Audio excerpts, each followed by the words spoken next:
Bildik ki, Azərbaycanlılar İranda assimilyasiyaya məruz qalır. İndi 2026-cı ildir. Nəticəsi necədir bu assimilasiya siyasətinin? Biraz uğurlu ve başarılı olduklarını tabii ki sadə şəkildə demək olmaz.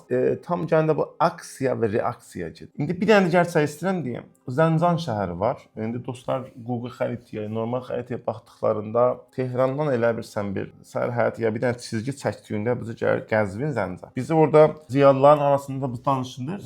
Zəncana qədər bu assimilyasiyon deyirlər dalğası elə bir seldir da, sel gəlir. Səni yuva gəlir. O şəhərlər ki, oradan gəlir, orada uşaqların faizi ki, ana dillərini tamamilə unutub da çoxalıb.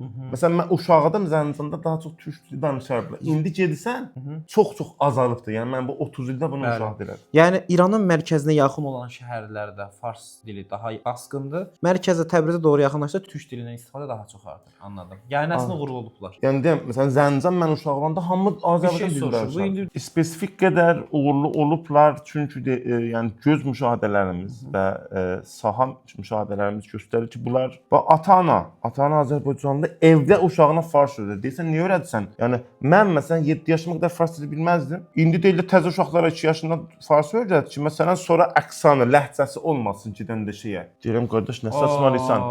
Mən getdim, universitet giriş sınavında fars dediyi dillərin ədəbiyyatın %98 yazdım. Yəni o qədər başarılı oldum.